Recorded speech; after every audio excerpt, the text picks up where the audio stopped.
Y'all doing great? Well, I'm an excited person, and I'm on fire, all right? I'm not quiet by no means, and I like to get excited in here. I want to do this one thing. Can all the young brothers from 18 and under please come in the front? Can you please come in the front?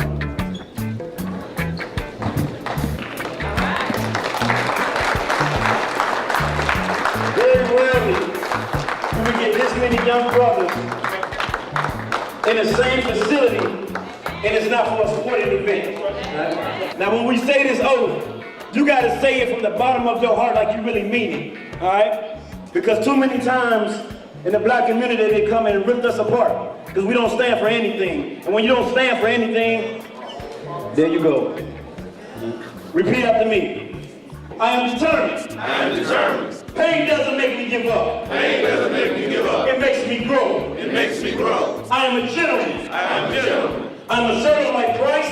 I'm a servant like Christ. Not aggressive. Not aggressive. I am principled. I am principled. I make choices. I make choices based on my principles. based on my principles and my goals. and my goals. Striving for moral integrity. Striving for moral integrity And personal excellence. and personal excellence. I fight for justice. I fight for justice And true freedom. and true freedom For my people. for my people, My black people. my black people, My brown people. my brown people. Give yourself a round of applause. I find them inspiring because so many of our young men need to meet other adults who are just like them, who look like them, who had similar experiences. And I see the looks on the young men's faces. And my own children have attended the conference, and they leave feeling good about themselves and feeling good about their future because they really see that there are great things out there for them. They don't always believe that as young African American men. But at these conferences, they're allowed to believe that and really see what the future holds. You know, you can learn a number of things in school, but what you learn here is about life, reality, and there are some things that we as an adults can say to kids that probably some administrators can't. We know the dances, we know all the terminology, we know about tip drill, but that stuff ain't on the test. Teachers, we gotta quit teaching the way we want to teach, and we gotta start teaching the way that students can learn. Hello? School is boring. Got a lot of boring teachers around here. A couple of years ago, this would be 2005, Austin Independent School District had a grant to work on achievement gap issues, which everyone talks about. And they brought some folks in, and we hired Michael Lofton to be our videographer whenever we did events, and our idea was record everything. Michael got so incensed about what he learned. You know, he had kids in school at Reagan, and yet he had never had that particular angle on it. Hearing folks talk and learning the actual numbers on the dropout rates and disciplinary referral rates. And so he said, we have to do something. So he said, we're gonna have a conference, we're gonna have a meeting. And so at Conley Guerrero, we had this opening, this meeting, and it was just African-American men and boys to talk about the issues. And there were judges there, and criminal justice folks there, and health folks there, and school folks there. And everyone said, well, we gotta do this again. And so it became a monthly event, which is amazing when you think this is a Saturday. We do it every month, and people keep coming. I've been to, I think, 3 of them, so this is my 3rd one, and this is the first time I've actually been on the program and helped out. I think they help, for one, they help you network with people at other schools, and then so I just went to a conference on anger management, and that was helpful because sometimes it's easy to get angry, but not to do something positive. You ain't gotta give me this just because I'm here. No. Are you still angry about it?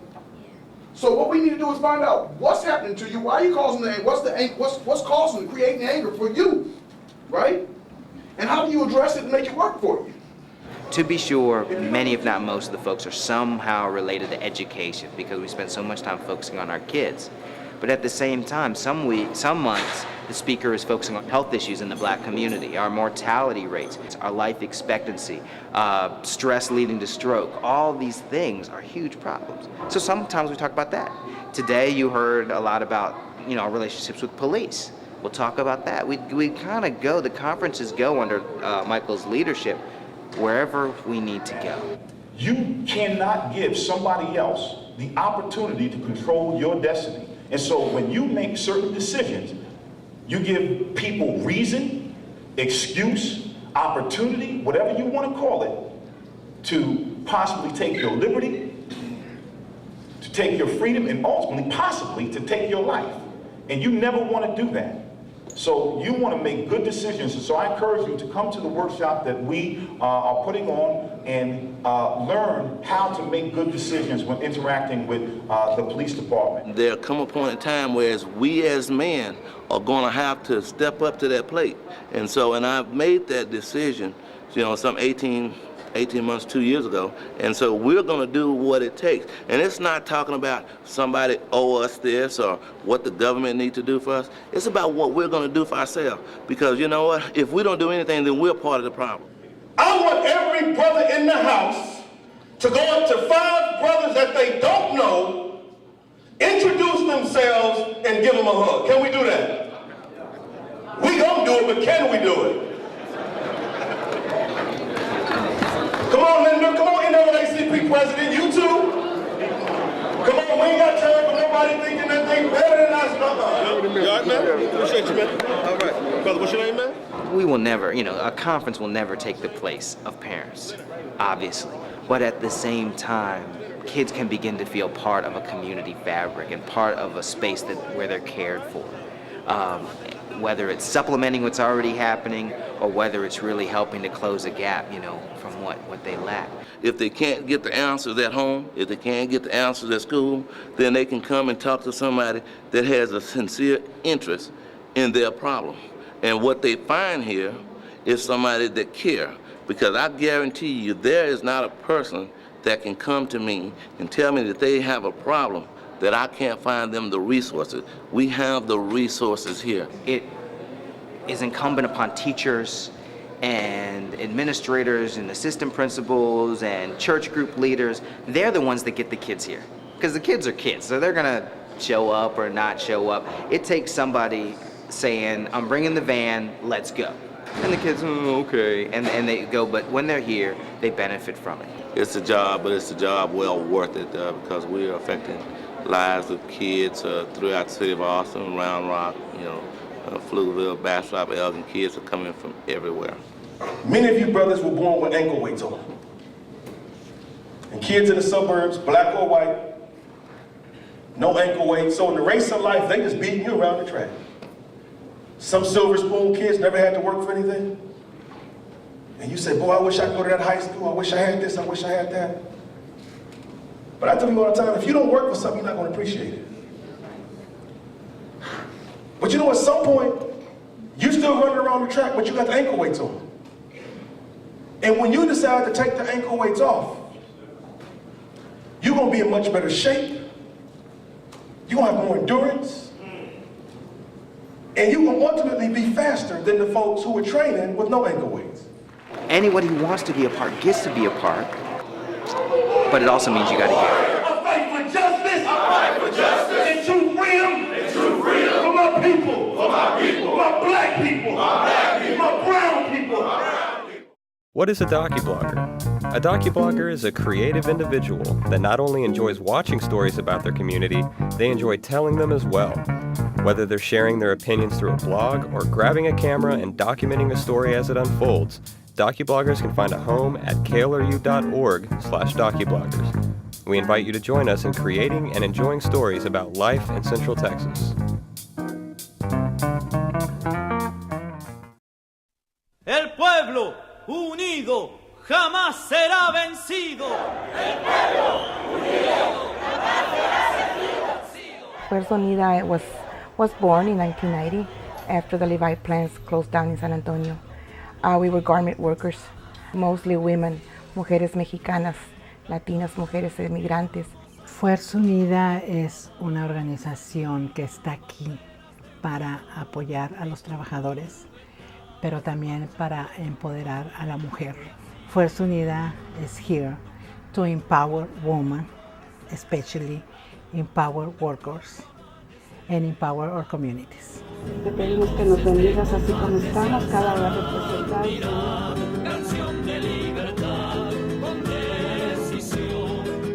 It's something wonderful. I like Fuerza Unida. I like how they work, how they see our needs. Es que no puedo explicarlo porque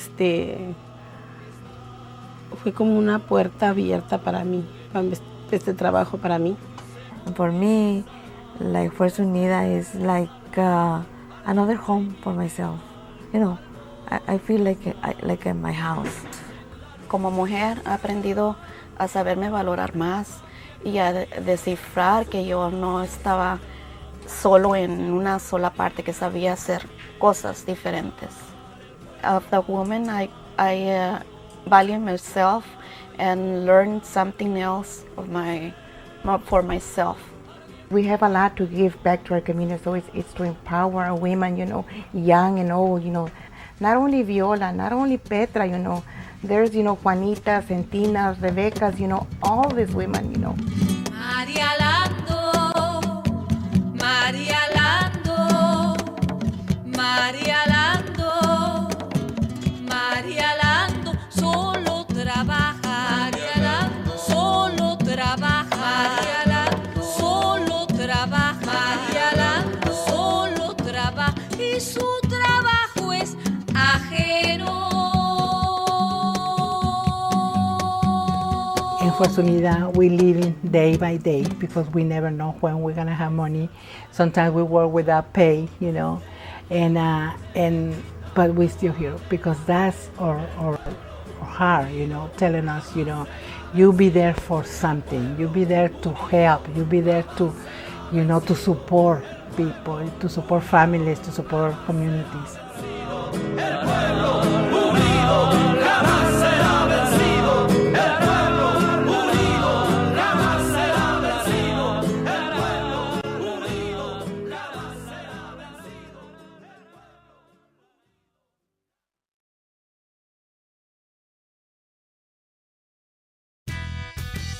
Docubloggers is about community engagement. It's a television show. It's a website. It's a multimedia revolution chronicling life in Central Texas. So, go home and Share your story. Submit a docublog by September 22nd and get a free t-shirt. All eligible entries will also compete for the grand prize. Log on to klru.org/docubloggers for more details.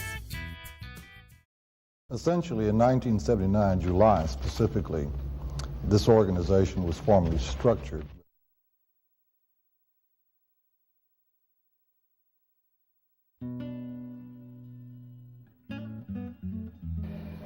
I ended up being a member of the park board of the city of Dallas in the 70s. And Ernesto had engaged a group of young Hispanics to try to develop programs in the community. As I talked to him and as he pursued me, because we know Ernest and you know he can be very tenacious, he kept talking to me about these ideas that and vision that he had, dream that he had.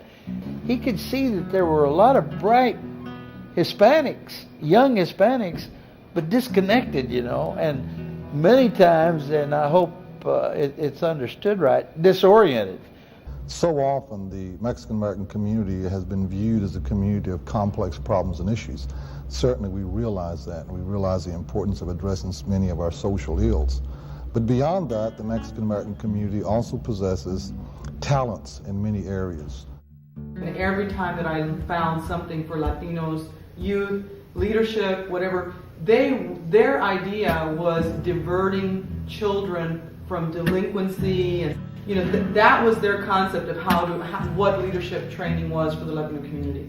It was somehow a recovery to deal with, again, the grave elements or the grave portrayal within the Latino community.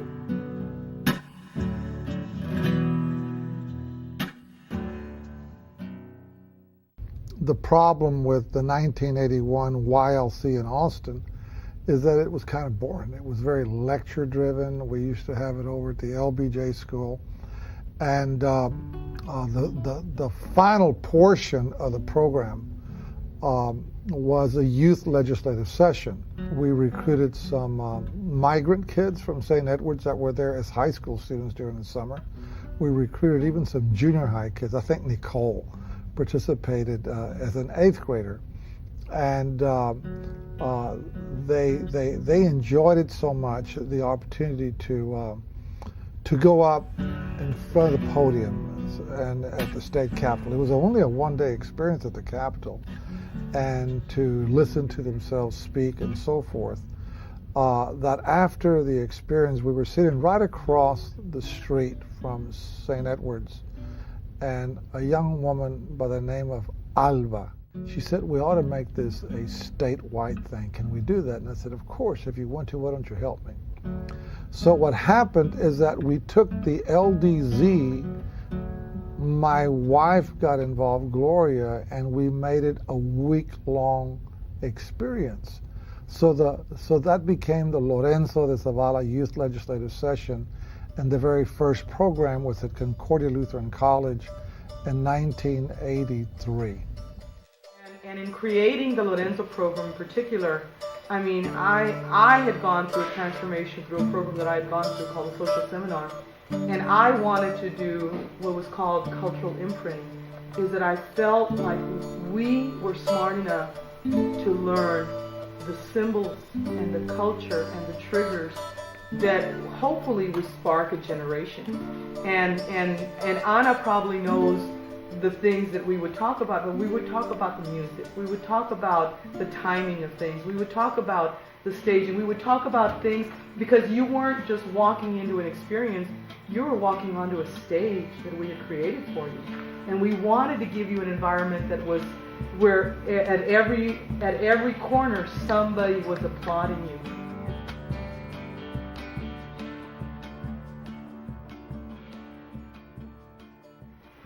In 84,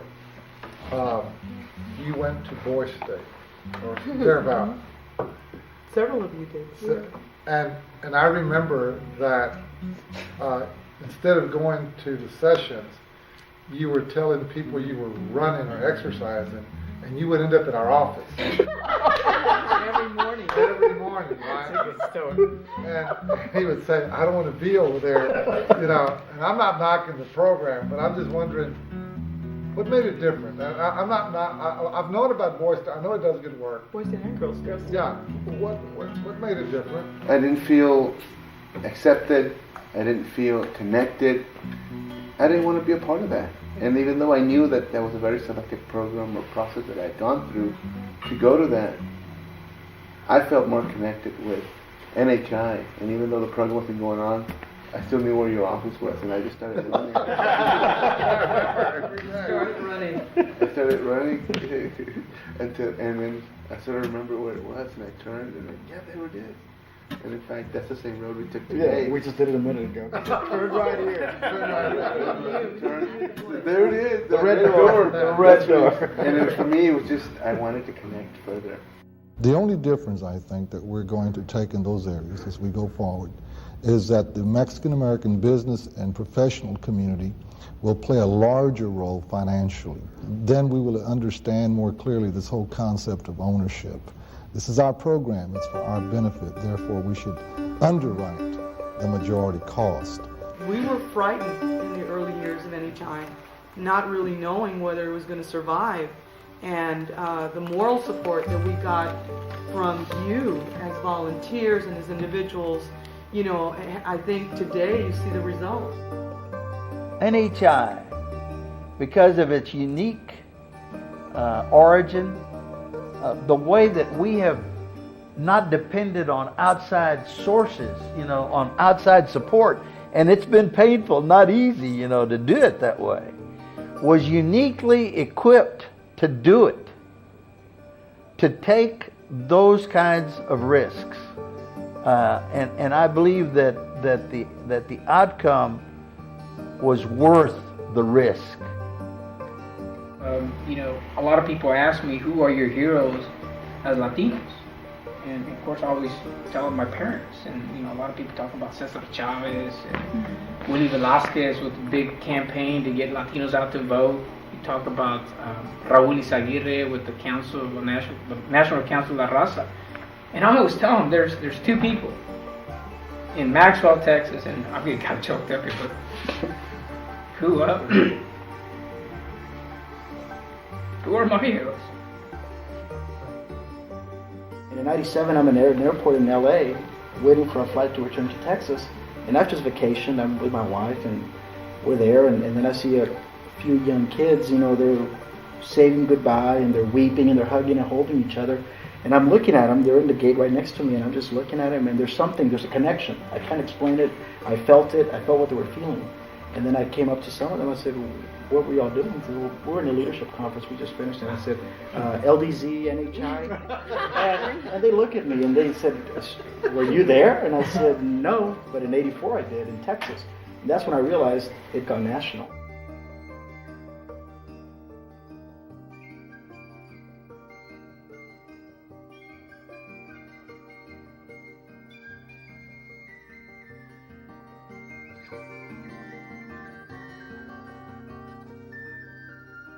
We are attempting to cause a shift in a social perspective of a community that has historically been viewed by the dominant culture as simply being in a service role at the lower levels of American society, and for that community to begin to perceive itself as an equity player in policy making. If there is an organization, I think it's the National Hispanic Institute and its alums that are going to face the new world, the constantly changing new world.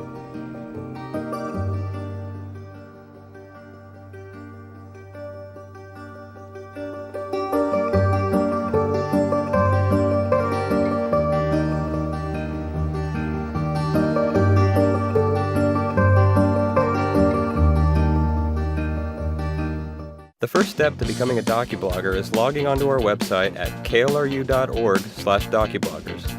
Exchange your insights and opinions with your community on our blog, watch stories from our broadcasts, view web-only extras, and even add your own docublogs. Find all this and more at klru.org/docubloggers.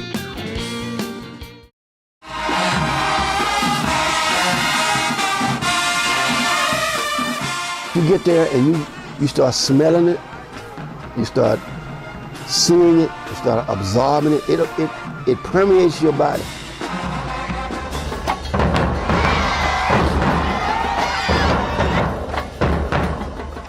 There were very few African American children and other minorities participating in fine arts programs. Our objectives, our goal was to enhance those programs culturally through the Alvin Patterson Battle of the Band. As we take you through precision motion. All of the data shows clearly that children participating in fine arts programs, music being one of them, perform better academically, in school. We feel strongly that children are really working hard at music brings about the kind of discipline that will make them better students all around. I'm thankful for the music programs in the schools. It gives us something to do and it keeps us focused on something positive and not anything negative. I'm not saying anybody who's not in band will get in trouble, but kids are more likely to get in trouble if they're not in a program affiliated with school. We named this activity after Mr. Patterson because Mr. Patterson was a genuine musician who actually cared about academic interests of children.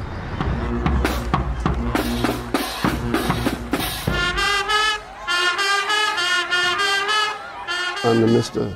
Alvin Patterson, Anderson High School was one of the most recognized schools in the state, probably in the nation. And when that school was closed, they found no place for Mr. Patterson to continue what he was doing, to pass that talent, pass that skill on to the community.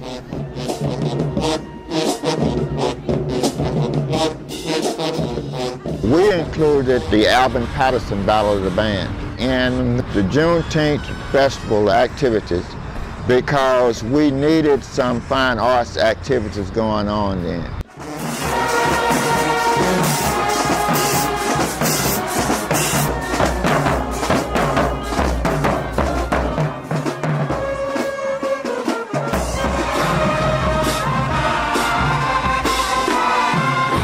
Juneteenth is an expression, a celebration of the end of slavery. There are some of us think we need to go beyond that. Since slavery is over, how do we move forward?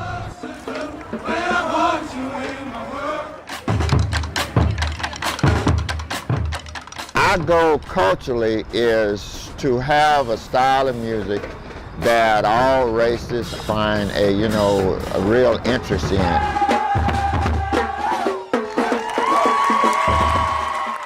A docublog is a video that tells a story about a person, place, event, or anything else in your community. It can be funny, serious, concrete, or avant-garde. We encourage you to go out there and share your story with your neighbors. Go to klru.org/docubloggers to find out how.